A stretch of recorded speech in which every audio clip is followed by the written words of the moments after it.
So hi everyone, this is the Mittal and आज की इस वीडियो में एक क्वेश्चन करने जा रहे होंगे। जो क्वेश्चन है आपका, काउंट द नंबर ऑफ इनरिमूवेबल सब एरेज फर्स्ट। ठीक है, इजी मार्क क्वेश्चन है और थोड़ा सा ठीक क्वेश्चन है यार, अच्छा क्वेश्चन है। ठीक है, अब ठीक क्वेश्चन कह सकते हो, ठीक है, थोड़ा सही क्वेश्चन है और इजी के हिसाब से सही क्वेश्चन है। ठीक है, और इजी टू मीडियम क्वेश्चन है। ठीक है, और देखते हैं क्वेश्चन में क्या बोला गया आपको। ठीक है, एक नम्स गिवन है आपको क्वेश्चन में और जीरो इंडेक्स एरे है। ठीक है, पॉजिटिव इंटीजर सारे, और एक नम्स गिवन है। एक subarray of nums is called incremovable if nums become strictly increasing और रिमूविंग द सब एरे। ठीक है, for example the subarray 3,4 is an incremovable subarray of 5, 3, 4, 6, 7 because removing this subarray changes the array 5, 3, 4, 6 2। चलो ठीक है, मैं बताता हूँ क्या है। ठीक है, मीनिंग बता देता हूँ। तो हो क्या रहा है, वो ये बोल रहे हैं कि 5, 3 और 4, 6, 7। ठीक है, ये आपका एक क्या है, नम्स है। और कोई भी सब एरे वो कब कहलाएगा, इनरिमूवेबल सब एरे कब कहलाएगा। कोई भी सब एरे इनरिमूवेबल सब एरे कब कहलाएगा। देखो कि उस वाले सब एरे को नम्स में से हटा के, जो भी आपका नम्स बचा हुआ है वो क्या बन जाए, इंक्रीजिंग बन जाए, स्ट्रिक्टली इंक्रीजिंग बन जाए, कि किसी की भी वैल्यू बराबर नहीं होनी चाहिए, सबकी वैल्यू क्या है, इंक्रीजिंग में होनी चाहिए। ठीक है, मैं देखो क्या कह रहा हूँ, ये अभी इंक्रीजिंग है क्या, नहीं है। ठीक है, अच्छा इसमें कुछ ऐसा रिमूव करो, एक ऐसा सब एरे रिमूव करो कि इंक्रीजिंग बन जाए। देखो 3,4 रिमूव करो ब्रदर, 3,4 रिमूव करो, ये क्या बचा, फिर ये बन गया आपका 3,4 रिमूव करते ही क्या बच गया, ये 5, 6, 7। ये इंक्रीजिंग है क्या, हाँ है। तो ये आपका क्या बन गया, एक सब एरे क्या बोल रहे हैं, इनरिमूवेबल, क्या बोल रहे हैं, इनरिमूवेबल। ठीक है, सब एरे।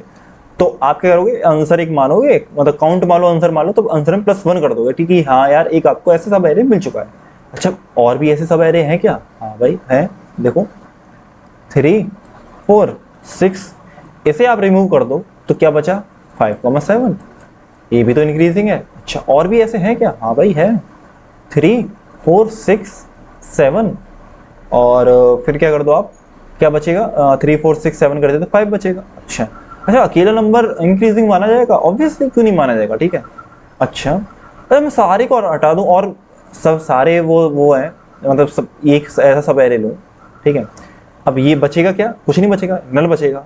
अच्छा एम्प्टी सब एरे भी ना, सॉरी एम्प्टी नम्स भी ना, एम्प्टी हो गया ना नम भाई। आपने क्या किया, एक ऐसे इनरिमूवेबल सब एरे निकाला जो कि पूरा ले लिया, और फिर क्या बचेगा, नम्स कुछ नहीं बचेगा। एम्प्टी स्ट्रिंग भी ना, एम्प्टी सब एरे वो भी आपका इंक्रीजिंग करेगा। देखो एम्प्टी एरे जो है इज कंसिडर्ड स्ट्रिक्टली इंक्रीजिंग। ठीक है, समझ में आ रहा होगा। तो अभी तो हमें कितने मिल गए ऐसे, 1, 2, 3, 4, 5, 4 मिल गए। तो हमें अभी तक 4 इनरिमूवेबल सब एरे मिल चुके हैं, अभी और भी होंगे। और भी आप सोच सकते हो क्या, सोचो जरा, सोचो क्या क्या हो सकते हैं। कि आप 5, 3, 4, 6 निकालो, 5, 3, 4, 6 निकालो, 7 बचेगा, तो 7 भी अपने आप में इंक्रीजिंग है। ठीक है, तो बहुत सारे हो सकते हैं। तो वही हमें फाइंड करने हैं कि ऐसे कितने इनरिमूवेबल सब एरे होंगे। ठीक है, आई होप क्वेश्चन क्लियर हुआ होगा। ठीक है, अच्छा आपके दिमाग में कुछ आ रहा है क्या, कि आप ऐसा करो ना, सारे सब एरे निकाल लो। और सारे सब एरे कैसे निकालते हैं, बी ऑफ एन स्क्वायर में निकाल लो कि सारे सब एरे कैसे निकालते हैं। निकाल तो लेंगे वो, पर आप कॉन्स्टेंट्स देखो कि आपका एन स्क्वायर हो गया आपका, अगर आपका एन की वैल्यू है 10 की पावर 5 तक जा रही है तो आपका एन स्क्वायर नहीं चलेगा। ठीक है, बट इसमें तो नम्स डॉट लेंथ कितनी है, 50 है भाई, 50 है।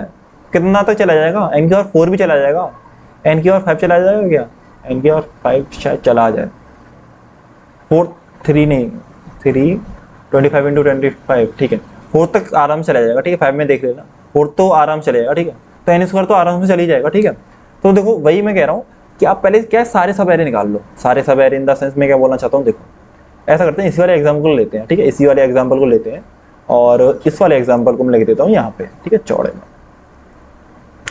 कि 5, 3, 4, 6 और 7 ये हो गया भाई।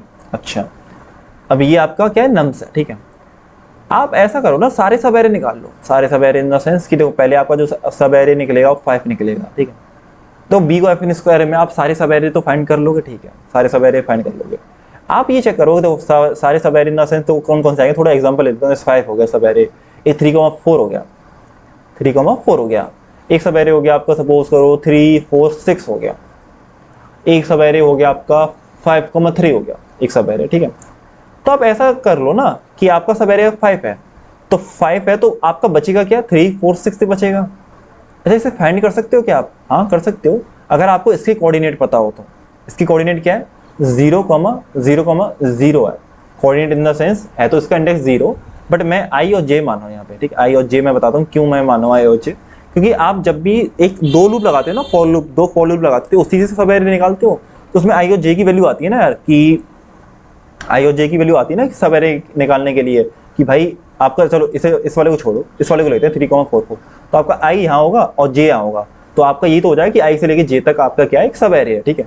उसमें 2 फॉर लूप में ये तो होता है। देखो मैं आपको कोड दिखाता हूँ, जरा कोड दिखा देता हूँ कि आप 2 फॉर लूप लगा रहे हो, ठीक है। 0 से स्टार्ट किया आई और जे करोगे आप आई से चालू, ठीक है। 2 फॉर लूप हो गए, तो आप इसमें क्या करोगे कि आपका आई और जे ये तो रिप्रेजेंट करता है कि आपका जो सब एरे है वो आई से स्टार्ट हो रहा है और जे पे खत्म हो रहा है, ठीक है।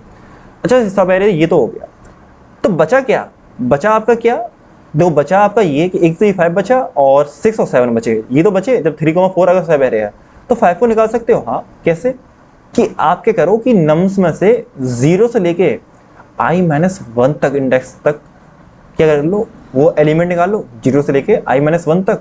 और कहाँ फिर ये तो हो जाएंगे 0 से लेके i-1 तक, और कौन से होंगे, प्लस कौन से होंगे इसमें, और कौन कौन से एलिमेंट होंगे इसमें, और होंगे j+1 से किस वाले इंडेक्स तक, n-1 तक, n-1 तक ये होंगे। समझ में आया मैंने क्या लिखा, ये समझ में आया कि किसी कोई भी अगर आपका सब एरे है जिसकी वो वेरिएशन है वो कौन से i से लेके j तक है, तो बचे कुछ कितने होंगे, 0 से लेके i-1 तक, 0 से लेके i-1 तक, और j+1 से n-1 तक, यही तो होंगे। हाँ ठीक है भाई, अगर 3, 4, 6 का मतलब क्या हुआ, आपका j जो है यहाँ पे है, j जो है यहाँ पे है, तो बचे कितने आपके, बचे कितने आपके ये वाले बचे 0 से लेके i-1 तक, जो कि 0 से लेके i-1 में 5 आ गया एक, और क्या आ गया j+1 से लेके n-1 तक, j+1 से n-1 तक कौन सा आ गया आपका 7 बचा, तो ये आ गया।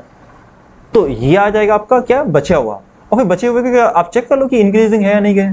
भाई चेक कर लोगे ना आप इंक्रीजिंग है या नहीं है, तो इसे पता किसमें स्टोर कर रहा हो, एक वेक्टर मानो टेम्प नाम का, उसमें क्या करो टेम्प नाम के वेक्टर में कि 0 से लेके i-1 तक, 0 से लेके i-1 तक सारे एलिमेंट इंसर्ट कर दो, और j+1 से n-1 तक सारे एलिमेंट इंसर्ट कर दो, तो आपको बचा हुआ नम्स आ जाएगा। और बचा हुआ नम्स आके फिर उसमें क्या एक और फंक्शन लगा दो जो चेक करेगा आपका कि आपका जो टेम्प है वो इंक्रीजिंग है या नहीं है। इंक्रीजिंग है तो आप काउंट की वैल्यू या मतलब आंसर की वैल्यू +1 कर दोगे। देखो मैं आपको थोड़ा कोड बताता हूँ, देखो कोड बताता हूँ, कोड से थोड़ी क्लैरिटी आ जाएगी। आपने लगाए 2 फॉर लूप और एक आपने मान लिया टेम्प वेक्टर, आपने टेम्प वेक्टर मान लिया।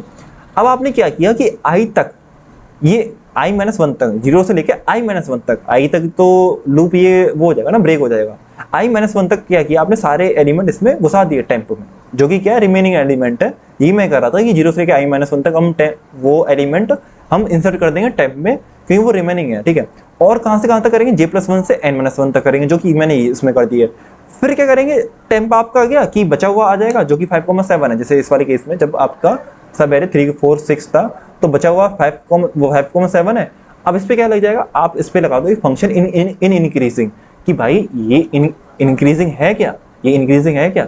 अगर ये इंक्रीजिंग है तो काउंट प्लस कर दो और आप रिटर्न कर दो काउंट बाद में। अच्छा समझ में आया, समझ में आया नहीं आया भाई, फ्लो में तो देखो बताया, अगर आप वो मैं नहीं बता पाया हूँ बात अलग है, बट अच्छे से बताया, ठीक है।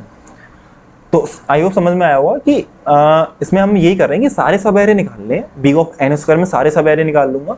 और अब इसमें जो टाइम लगेगा ना, कितना लगेगा पता, बिग ऑफ एन क्यूब लगेगा, वो बता दूंगा क्यों। पूरे कोड की जो टाइम कॉम्प्लेक्सिटी है ना वो बिग ऑफ एन क्यूब है, जो कि हंसते हंसते चल जाएगी, कोई दिक्कत नहीं है, क्यों कि एन की जो वैल्यू है मैक्सिमम 50 हो सकती है, ठीक है।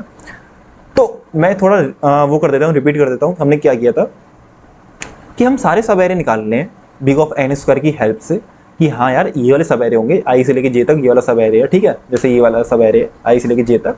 और फिर क्या कर रहा हूँ, जो मेरे बचे हुए हैं वो मैं कैसे निकाल सकता हूँ, 0 से लेके i-1 तक होंगे और j+1 से n-1 तक होगा, ठीक है। वो मैं टाइम में स्टोर कर दूंगा और फिर मैं चेक कर लूंगा टाइम पे एक इंक्रीजिंग मेरा फंक्शन है जो कि ये रहा मेरा कोड में, ये रहा, मैं कोड में बता देता हूँ, ये रहा। तो ये चेक करेगा कि इंक्रीजिंग है या नहीं है, ठीक है। वो तो बेसिक कोड है, ठीक है, ये तो बेसिक कोड है भाई, है ना, हेलो वर्ल्ड की तरह कोड है, मान लो इजी। तो ये बता देगा कि आपका इंक्रीजिंग है नहीं है, अगर इंक्रीजिंग है तो काउंट की वैल्यू प्लस प्लस कर दो, और नहीं है तो कोई बात नहीं है, ठीक है। तो ये आपका ये काम कर देगा। अच्छा, इसमें देखो टाइम कॉम्प्लेक्सिटी देखो, इसमें तो बिग ऑफ एन इसका लग जाएगी, 2 फॉर लूप है ना ब्रदर, ये लग जाएगी। अच्छा, इसमें भी तो टाइम कॉम्प्लेक्सिटी लगेगी, इसमें कितना टाइम लगेगा, इसमें भी एन लगेगा, इसमें भी तो एन लगेगा, ठीक है। मैक्स टू मैक्स एन, मतलब सारे ज़्यादातर मतलब मैक्सिमम एलिमेंट कितने हो सकते हैं टाइम पे, एन हो सकते हैं। कि भाई आपने क्या किया कि आपने कुछ मतलब पूरे ही वो ले लिया ना, पूरे टेम्प ले लिया, ठीक है, मतलब टेम्प में सारे एलिमेंट ले लिया, ठीक है, आप सब पूरे को चेक कर रहे हो, ठीक है, पूरे को चेक कर रहे हो, और सब एरे में आपने कुछ नहीं लिया, ठीक है।